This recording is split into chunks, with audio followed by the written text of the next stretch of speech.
وَمَا أَرْسَلْنَاكَ إِلَّا رَحْمَةً لِلْعَالَمِينَ.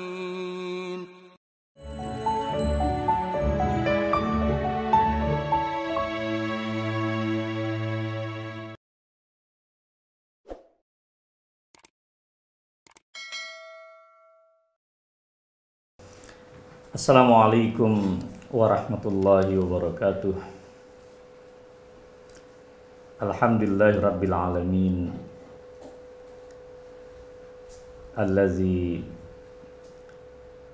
anzala 'alaina al-Qur'ana fi hadha asy-syahril mubarak. Wa ja'ala hadzal Qur'ana hudan lin-nasi jami'an. Subhanaka la ilma lana illa ma 'allamtana innaka antal alimul hakim. Asyhadu an la ilaha illallah wahdahu la syarikalah wa anna Muhammadan abdullahi wa rasuluh la nabiyya ba'dah. Allazi zakarahu tabaraka wa ta'ala fil Qur'anil Karim biqaulihi wa innaka la'ala khuluqin azim. Allahumma salli wa sallim ala hadha an-nabiyil karim imamina wa qa'idina wa qurrati a'yunina wa ala alihi wa ashabihi wa tabi'ina lahu bi ihsanin ila yaumiddin. Para sahabat yang saya muliakan dimanapun Anda berada, alhamdulillah Allah mempertemukan kita melalui kajian dalam jaringan. Mudah-mudahan dalam suasana wabah COVID-19 yang hari-hari ini menyibukkan manusia sedunia, Allah tetap menurunkan keberkahan, karunia dan rahmatnya bagi kita semua, khususnya umat Islam, agar kita semua selalu bersabar atas karunia Allah dan ujian Allah ini. Saatnya bagi kita semua untuk menunjukkan kepada dunia bahwa umat Islam dapat dijadikan teladan di dalam menghadapi ujian yang sangat berat ini. Sahabat sekalian yang saya muliakan, siapapun di antara manusia yang hidup dari dulu dan sekarang, bahkan sampai akhir zaman, dibekali oleh Allah Subhanahu wa ta'ala suatu sistem yang sangat dahsyat pada diri dia. Allah karuniakan kepada kita semua akal yang dengannya kita sanggup memikirkan banyak sekali tanda-tanda kekuasaan Allah Subhanahu wa ta'ala. Kita dianugerahi jasad yang dengannya kita sanggup membuat berbagai macam fasilitas dan infrastruktur kehidupan. Kedua potensi ini dimiliki secara universal oleh umat manusia. Hanya satu potensi yang disisakan barangkali, khususnya bagi kita orang-orang yang beriman, yaitu adalah potensi al-qalb. Al-qalbu di dalam pandangan Al-Imam Al-Ghazali rahimahullah diilustrasikan sebagai seorang panglima yang mengendalikan pergerakan dan aktivitas semua pasukannya. Beliau juga menyatakan bahwa al-qalbu yang ada di dalam diri kita itu adalah menjadi suatu instrumen ilahi, semacam transmitter ilahiyah yang dengannya kemudian memancarkan berbagai pencerahan ilahiyah kepada kita, sehingga semua organ tubuh kita ini dapat melaksanakan tugasnya dengan sebaik-baiknya. Oleh karena itulah kemudian Rasulullah SAW menyatakan ini adalah organ yang terpenting yang menjadi titik tolak dari kebaikan manusia ataupun juga keburukan yang dilakukan di dalam hidupnya. Para sahabat sekalian yang saya muliakan, ketika akal manusia, jasad manusia, dan kolbu manusia ini beraktivitas, tentunya Allah juga menyatakan di dalam Al-Quran bahwa kita hadir dalam suasana kehampaan. Kita hadir dalam keadaan tidak mengetahui sesuatu. Lalu kemudian Allah Subhanahu wa ta'ala menganugerahkan kita, wa ja'alakumus sam'a wal absara wal af'idah. Ada pendengaran,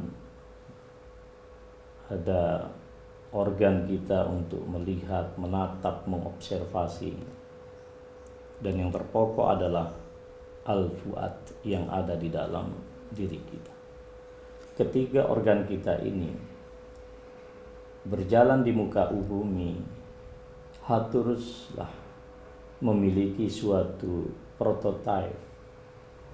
Karena bagaimanapun umat manusia sesungguhnya dilahirkan dalam keadaan tidak mengetahui. La ta'lamuna syai'an, kata Allah Subhanahu wa ta'ala. Nah, di dalam proses kemudian mengelmui inilah kita diberikan satu contoh nyata, satu prototipe yang kemudian menjadi etalase bagi kita semuanya, yang menjadi acuan bagi kita semuanya di dalam mengkonkretkan segala apa yang diajarkan oleh Allah Subhanahu wa ta'ala di dalam Al-Quran yang tertulis ataupun juga di dalam ayat-ayat semesta yang terbentang.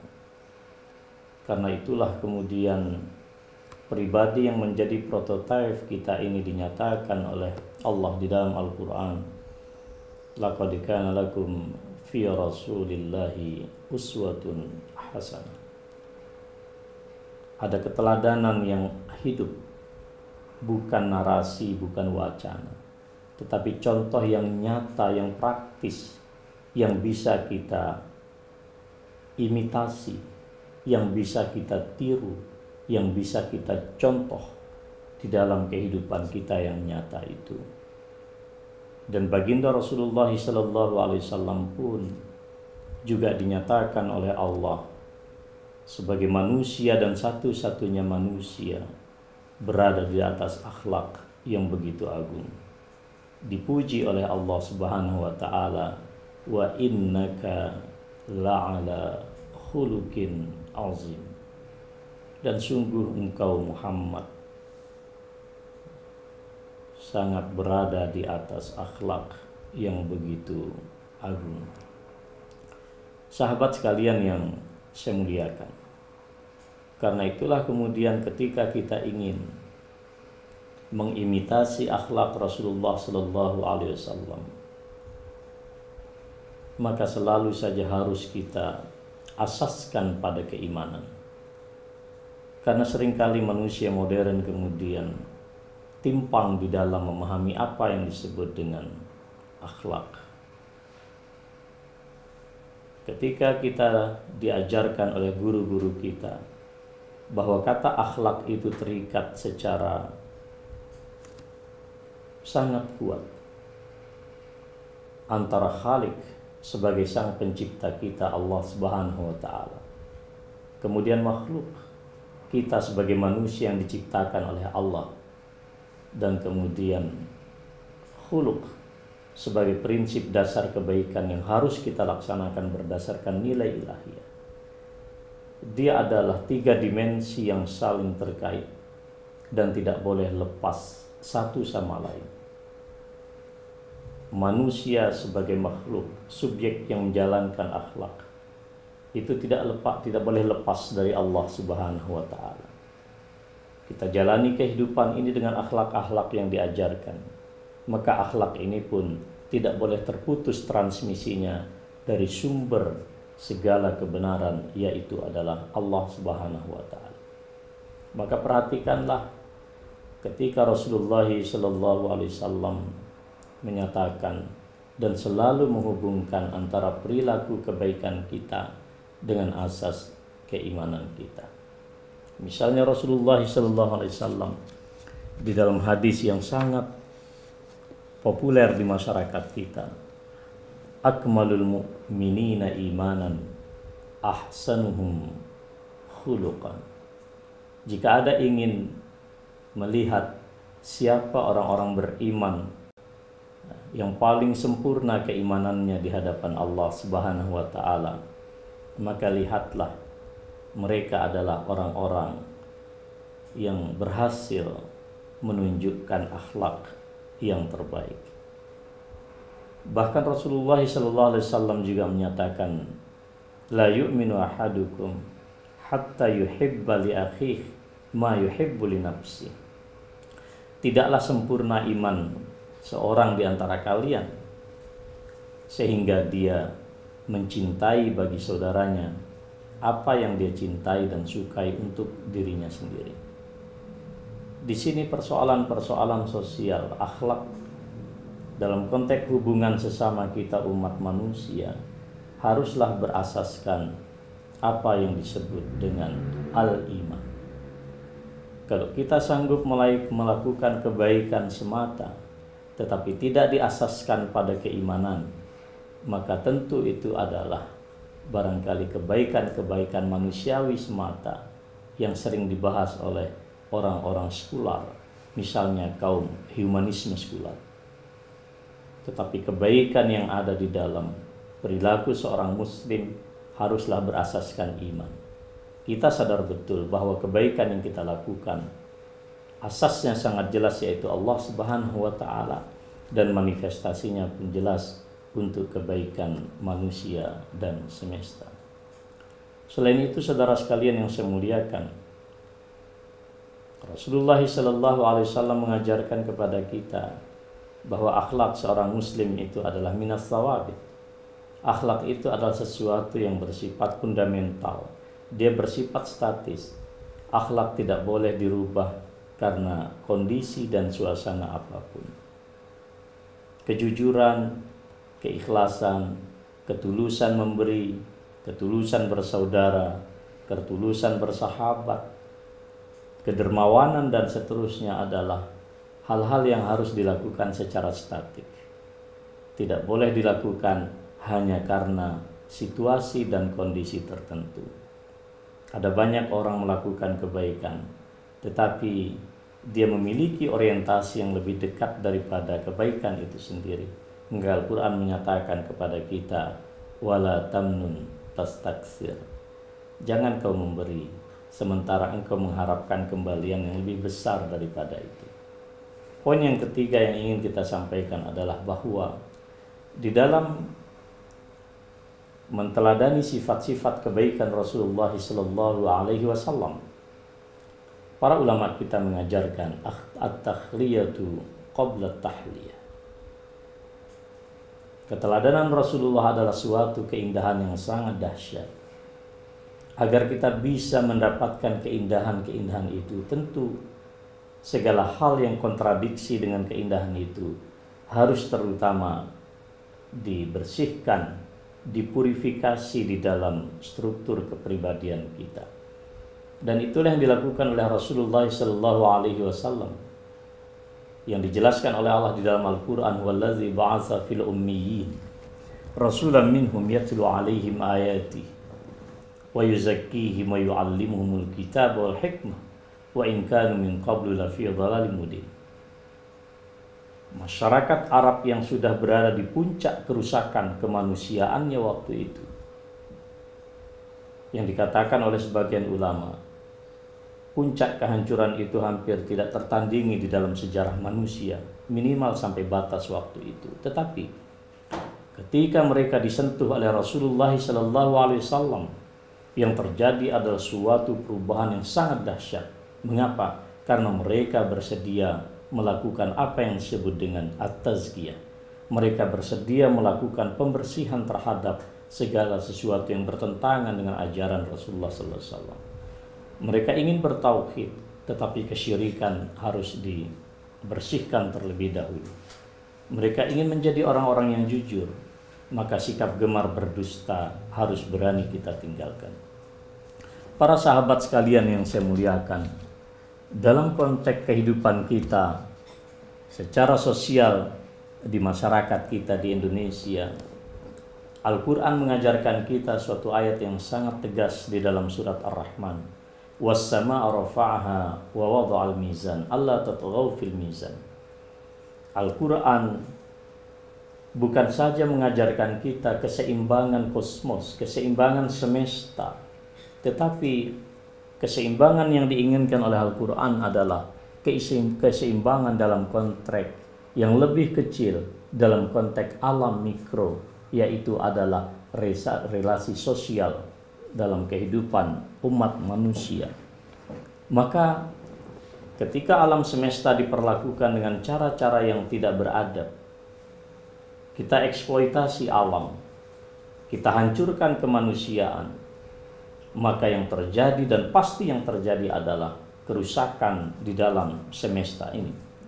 Tetapi bukan hanya kehidupan semesta yang besar yang akan rusak. Kalau kita juga tidak proporsional di dalam menjalankan kehidupan kita secara sosial antar umat manusia, maka yang terjadi adalah ketimpangan-ketimpangan kemanusiaan. Dalam konteks akhlak sosial, Rasulullah Shallallahu Alaihi Wasallam memberikan keteladanan yang sangat dahsyat kepada kita. Kita mengetahui Al-Quranul Karim begitu tegas memberikan kecaman terhadap orang-orang yang ingkar terhadap kebenaran Allah Subhanahu wa Ta'ala. Betapa banyak ayat yang kita dapatkan, mereka kemudian dicela, dicerca, bahkan diancam oleh Allah Subhanahu wa Ta'ala. Innal ladzina kafaru min ahlil kitabi wal musyrikina fi nari jahannam. Tegas sekali. Tetapi sikap teologis ini juga diiringi oleh Allah dengan pujian-pujian tertentu, di mana juga ahli kitab pun memiliki kelebihan-kelebihan. Misalnya yang dikatakan oleh Al-Quran sendiri, وَجَعَلْنَا مِنْهُمْ أَئِمَّةً يَهْدُونَ بِأَمْرِنَا لَمَّا صَبَرُوا وَكَانُوا بِآيَاتِنَا يُوقِنُونَ. Bani Israel begitu banyak ketimpangan kemanusiaan yang mereka lakukan, tetapi ada juga di antara mereka yang memiliki keteguhan. Waja'alna minhum a'immah, para pemimpin. Waja'alna minhum a'immatan yahduna bi amrina, mereka memberikan pencerahan dan petunjuk dengan hidayah kami, kata Allah. Ketika mereka dapat bersabar dan mereka yakin dengan ayat-ayat kami. Demikian pula saudara sekalian, bahkan di dalam bertutur kata, wa idza qultum fa'dilu, ketika Anda berbicara pun kita harus adil. Kita tidak boleh berbicara di luar batas kesewajaran dan proporsional hanya karena seseorang itu mungkin bukan berada di kelompok atau orang yang kita segani.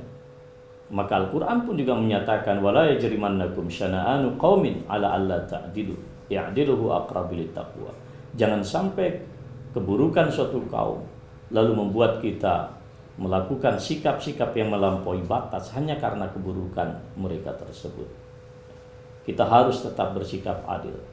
Dalam konteks inilah kemudian saya ingin menyampaikan 5 pandangan prinsip kita di dalam berinteraksi secara sosial.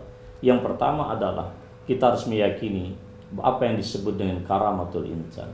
Manusia secara universal siapapun dia adalah orang-orang yang dimuliakan oleh Allah Subhanahu wa Ta'ala.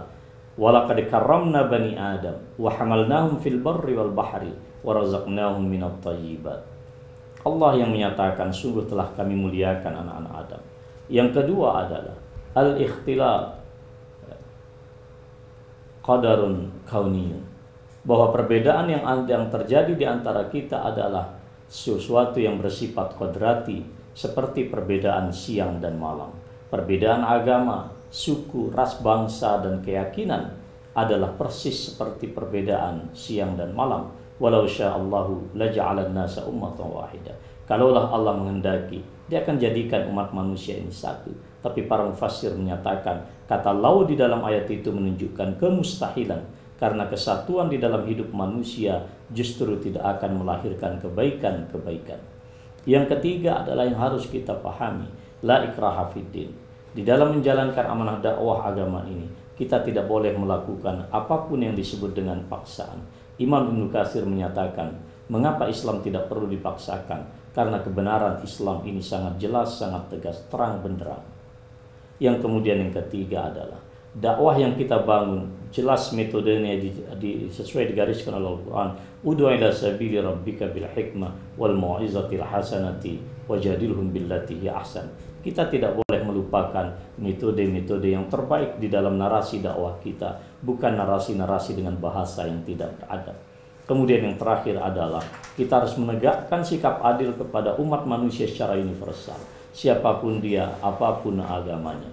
Dalam berkata, dalam berbuat, dalam bertindak, kita harus adil kepada siapapun umat manusia ini, dan itu sudah dicontohkan secara nyata oleh Rasulullah SAW. Para sahabat sekalian, demikian saja apa yang dapat saya sampaikan di dalam tausiah singkat pada waktu ini. Mudah-mudahan Allah selalu memberkahi hidup kita, menerima segala amalan ibadah kita di dalam bulan yang penuh barakah ini, Ramadan al-Mubarak. Wassallallahu ala nabiyina Muhammad. Wassalamualaikum warahmatullahi wabarakatuh.